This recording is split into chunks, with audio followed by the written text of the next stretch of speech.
अस्सलाम वालेकुम नाजरीन। पाकिस्तान बना तो कुछ खानदान थे जिनको हिंदुस्तान की तकसीम हजम नहीं हुई। ये अंग्रेजों के गुलाम थे और इनसे मराद हासिल किया करते थे। पाकिस्तान बन जाने के बाद इन लोगों ने कभी दिल से पाकिस्तान को तस्लीम ही नहीं किया। आज इनकी औलादें भी इसी रविश पर चल रही हैं। जब भी पाकिस्तान के लिए कोई फख्र का मौका आता है तो इन लोगों का बुग़्ज़ खुलकर सामने आ जाता है। आज योम पाकिस्तान है। दुनिया भर से पाकिस्तान के लिए नेक ख्वाहिशात का इजहार किया जा रहा है, लेकिन अपने मुल्क में छुपे हुए गद्दार अपनी जबान बंद किए हुए हैं। फजल रहमान के तो वालिद ने पार्लियामेंट में खड़े होकर कह दिया था कि हम पाकिस्तान बनाने के गुनाह में शामिल नहीं थे। यही वजह है कि फजल रहमान ने आज तक कभी 14 अगस्त या पाकिस्तान की कोई तकरीब नहीं मनाई, कभी पाकिस्तान का झंडा नहीं उठाया, दिखावे के लिए ही सही, लेकिन आज तक मज़ार कायद पर हाजिरी देना भी गवारा नहीं किया। सुर्खों में तो बुग़्ज़ पाकिस्तान इससे भी बढ़कर है। वो तो पाकिस्तान मुर्दाबाद के नारे लगाते हुए भी नहीं हिचकिचाते। सरहदी गांधी और सिंधी गांधी की औलादें आज भी पाकिस्तान का खाकर पाकिस्तान के खिलाफ बोंगते हैं। शरीफ फैमिली का ताल्लुक चूंकि पंजाब से है, लिहाजा यहाँ थोड़ा सिनारियो मुख्तलिफ है। पंजाब की आवाम हर चीज बर्दाश्त कर लेती है, लेकिन पाकिस्तान के खिलाफ नारे लगाए जाएं तो ये कभी बर्दाश्त नहीं करते। यही वजह है कि यहाँ मरियम नवाज और शरीफ फैमिली खुलकर पाकिस्तान के खिलाफ नारे नहीं लगा सकते, लेकिन अपने कुछ वजीरों को ये काम सौंपते हैं। आपने नून लीग के सीनियर रहनुमा की गुफ्तगू तो सुनी होगी, जिसमें इसने कहा कि वो पाकिस्तान जिंदाबाद नहीं कहेगा। इसके अलावा पार्लियामेंट में खड़े होकर पाक फौज और रियासती इदारों के खिलाफ ये लोग खुलकर इजहार करते हैं। यूं इनका तरीकेकार ये है कि ये बराह रास्त पाकिस्तान पर हमला करने की बजाय रियासती इदारों और पाक फौज पे हमलावर होते हैं। हर छोटी सी छोटी बात पर ट्वीट करने वाली मरियम नवाज योम पाकिस्तान पे खामोश क्यों है? वजह सिर्फ एक है कि इनके अंदर पाकिस्तान का बुग़्ज़ है। बिलावल भुट्टो ने इस मौका पर ट्वीट की, लेकिन इसने उल्टा अपना गुबार बाहर निकाला। बिलावल ने फौज को मोर्दे इल्जाम ठहराया कि वो आइन की बलादस्ती और जमहूरी अकदार को नहीं मानती। इसने बरमला कहा कि ये कायदे आज़म वाला पाकिस्तान नहीं है। सवाल ये है कि खुद बिलावल के खानदान ने तो कायदे आज़म का साथ भी नहीं दिया था। पाकिस्तानी चैंपियन बिलावल भुट्टो को शाहनवाज भुट्टो का मिस्टर बूच के नाम खत तो याद ही होगा। आजादी के बाद जूनागढ़ के नवाब ने पाकिस्तान के साथ इल्हाक का फैसला किया। तब जुल्फकार अली भुट्टो के वालिद शाहनवाज भुट्टो ने इंडियन हुकूमत के नाम एक खत लिखा, जिसमें इनको जूनागढ़ पर कब्जा करने की दावत दी। चूंकि शाहनवाज भुट्टो जूनागढ़ में दीवान के ओहदे पर थे, तो इंडियन हुकूमत ने इस खत को कानूनी जवाज बनाते हुए जूनागढ़ पर हमला कर दिया और बजोरे ताकत इस पर काबज हो गई। यूं एक पूरी रियासत पाकिस्तान के हाथों से निकल गई। बिलावल का हाफजा कमजोर हो गया है तो एक दो और खत भी इसको याद करवा दूं। वैसे मेरी कौम का हाफजा भी कमजोर है कि ये कुछ अरसे बातें भूल जाते हैं और इन्हीं लोगों को इक्तदार दे देते हैं और तारीफें करने लगते हैं। लिहाजा तारीखी शवाहिद कौम के सामने लाना जरूरी है ताकि इनका बुग़्ज़ वाज़िया हो सके। 90 की दहाई में बेनजीर भुट्टो ने राजीव गांधी के नाम एक खत भेजा, जिसमें खालिस्तान तहरीक चलाने वाले तमाम सिख लीडरों के बारे में मालूमात थी, जिनको पाक फौज सपोर्ट कर रही थी। इस खत के मिलने के बाद इंडिया ने यकलख्त खालिस्तान तहरीक चलाने वाले तमाम लीडरों को इनकी खुफिया पनाहगाहों से निकाल कर गिरफ्तार या कत्ल कर दिया। बेनजीर भुट्टो बाद में बड़े फख्र से कहा करती थी कि मेरी मदद के बगैर राजीव गांधी कभी खालिस्तान तहरीक पर काबू ना पा सकता। पर नाना की वजह से जूनागढ़ गया, नाने की वजह से बांग्लादेश अलग हुआ और माँ की वजह से खालिस्तान से हाथ धोना पड़े। याद रहे कि अगर खालिस्तान तहरीक कामयाब हो जाती तो हमारे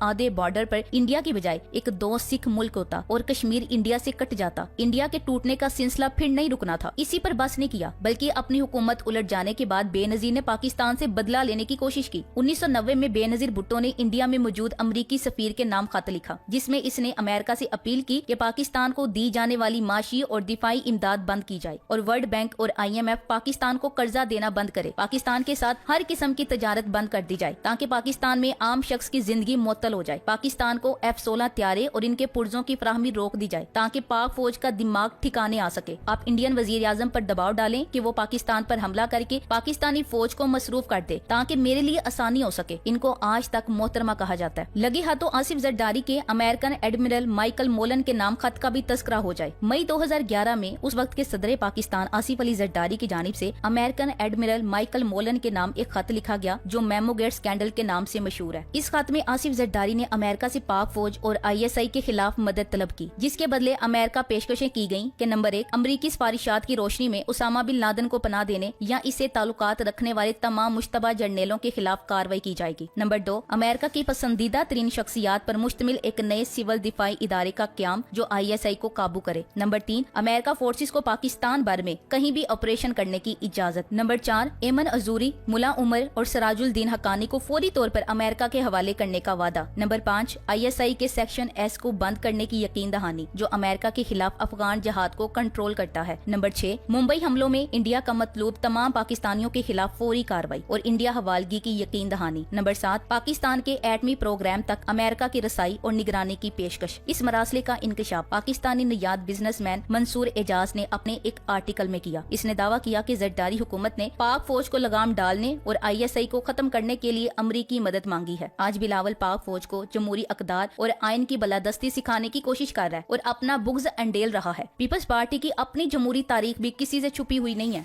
साबिक जस्टिस डॉक्टर जावेद इकबाल अपना गिरेबान चाक में लिखते हैं कि जुल्फ़िकार भुट्टो ने बड़ी कोशिशों और काविशों से सिकंदर मिर्जा की सदारत के जमाने में इन तक रसाई हासिल की थी। भुट्टो खालिस जागीरदाराना अंदाज में कई हफ्ते उन्हें सरदार अब्दुल रशीद मरहूम के जरिए ईवान सदर के बावर्ची खानों में पकने के लिए मुर्गियां भिजवाते रहे। फिर जब राह रस्म बढ़ी तो सिकंदर मिर्जा के एजाज में कराची में अपने आलीशान घर में पुरतकल्लुफ चैंपियन पार्टी दी। बिलाखिर सिकंदर मिर्जा ने 1956 का आइन खत्म करके उन्हें अपनी काबीना में शामिल कर लिया। भुट्टो ने एक खत में जनरल सिकंदर मिर्जा को जिना से भी बड़ा लीडर करार दिया था। बादशाह जब जनरल अयूब ने सिकंदर मिर्जा को निकाल बाहर किया तो भुट्टो उनकी काबीना में मौजूद रहे, यानी जनरल अयूब खान उनके किबला काबा बन गए। उसके बाद इन्होंने सिकंदर मिर्जा से आंखें फेर ली तो मैंने उनसे पूछा आपने ऐसा क्यों किया, तो उनका जवाब सिर्फ यही था कि कहीं जनरल अयूब नाराज न हो जाएं। भुट्टो जनरल अयूब को डैडी कहकर पुकारा करते। फातिमा जिन्ना के खिलाफ इलेक्शन में अयूब का भरपूर साथ दिया और फातिमा जिन्ना के किरदार पर घटिया तरीन इल्जाम लगाया और बड़े जलसे में कहा कि इसने अभी तक शादी क्यों नहीं की। भुट्टो इक्तदार की खातिर इस हद तक गिर गया था। जस्टिस डॉक्टर जावेद इकबाल एक जगह लिखते हैं, एक कर्नल किसी क्रिमिनल केस में मुलविस था। मामला जस्टिस शमीम हुसैन कादरी के पास पहुंचा। उन्होंने फौजी कर्नल को बुरा भला कहा कि ऐसा नहीं करना चाहिए था, जिस पर भुट्टो ने चीफ जस्टिस सरदार इकबाल को इस्लामाबाद तलब कर लिया और हिदायत की कि अपने जज साहबान को संभालिए, हम अभी जंगल से बाहर नहीं निकले। सरदार इकबाल ने जस्टिस कादरी तक भुट्टो का पैगाम पहुंचाया। जस्टिस कादरी इतने खौफजदा हुए कि वो commander in chief general tikka Khan तक पहुंचे और उनकी दराजी उम्र के लिए बकरे की कुर्बानी दी। बेनजीर भुट्टो भी सियासी मसलिहत से काम लेती रही। जनरल असलम बेग को तमगाए जमहूरियत से नवाजने के पीछे यही मसलिहत थी कि किसी न किसी तरह इक्तदार बचा रहे। जरदारी को तो मुफाहमत का बादशाह कहा जाता है। बीबी की मौत पर इन्होंने काफ लीग को कातल लीग का नाम दिया। फिर इसी कातल लीग के रहनुमा चौधरी परवेज इलाही को डिप्टी वजीर आजम बना दिया। जनरल कियानी की मुद्दत मुलाजमत में तुसी की और कहा यह गया कि जनरल कियानी जमहूरियत दोस्त फौजी कायद हैं, इसलिए इनकी मुद्दत मुलाजमत में तुसी नागुजीर है। बिलावल कल कह रहा था कि मेरे खून में सिलेक्टर बनना शामिल नहीं, फिर इसे वजाहत करनी चाहिए कि इसके अंदर किसका खून है। मेरा बिलावल भुट्टो को मशवरा है कि वो अपने खानदान की सियासत को छोड़े और पाकिस्तानी बनकर सियासत करे। इसके खानदान ने जो पाकिस्तान में गंद फैलाया, इसको सपोर्ट करने और पाक फौज और रियासती इदारों के खिलाफ हर्जा सराई करने की बजाय मुल्क के मुस्तकबिल के बारे में सोचे। अगर इसने भी यही रविश बरकरार रखी और पाकिस्तान के खिलाफ यूं ही बोलता रहा तो फिर हम भी इसको आईना दिखाते रहेंगे। कोई भी शख्स पाकिस्तान से बड़ा नहीं है और कोई भी पाकिस्तान के खिलाफ नहीं बोल सकता। योम पाकिस्तान और इस जैसे काबिल फख्र मौक़ों पर इस तरह की सड़ी हुई बातें करना बर्दाश्त नहीं किया जाएगा। हम जानते हैं कि ये सड़ी हुई बातें सिर्फ इसी वजह से निकलती हैं क्योंकि आप लोगों को पाकिस्तान हजम नहीं हुआ। पाकिस्तान का खाकर पाकिस्तान में बैठकर इसके खिलाफ हर्जा सराई करना पड़ले दर्जे की बददियानती है। नाजरीन, ये सिर्फ एक भुट्टो फैमिली की थोड़ी सी झलक आपको दिखाई है, वरना ये जितने भी बड़े बड़े सियासी खानदान हैं जो पाक फौज और रियासती इदारों के खिलाफ बोलते रहते हैं, इन सब का बैकग्राउंड ऐसा ही है। ये अंग्रेजों के गुलाम थे और पाकिस्तान बनने के बाद इनको पाकिस्तान से चिढ़ हो गई। ये लोग पाकिस्तान से फायदा भी हासिल करते हैं और हर वक्त दुश्मन के आलाकार बनकर इस मुल्क को नुकसान पहुंचाते रहते हैं। ये कभी भी इस मुल्क के साथ मुखलिस नहीं हो सकते क्योंकि इनका कारोबार और मालो दौलत बाहर है। ये पाकिस्तान में सिर्फ दौलत कमाने के लिए आते हैं और फिर इसे बाहर मुंतकिल कर देते हैं। यहाँ जो इन्होंने थोड़ी बहुत जायदाद वगैरह रखी होती है, इसका मकसद यहाँ पर अय्याशी से जिंदगी गुजारना होता है। इन्होंने यहाँ सिर्फ इतनी दौलत रखी होती है जो जबरदस्ती जब्त भी हो जाए तो इन्हें कोई फर्क ना पड़े, इसीलिए ये खुलकर पाकिस्तान के खिलाफ बोलते हैं। बहुत शुक्रिया मेरी वीडियो देखने का। अपना और अपने प्यारों का बहुत सा ख्याल रखिएगा। अल्लाह हाफिज।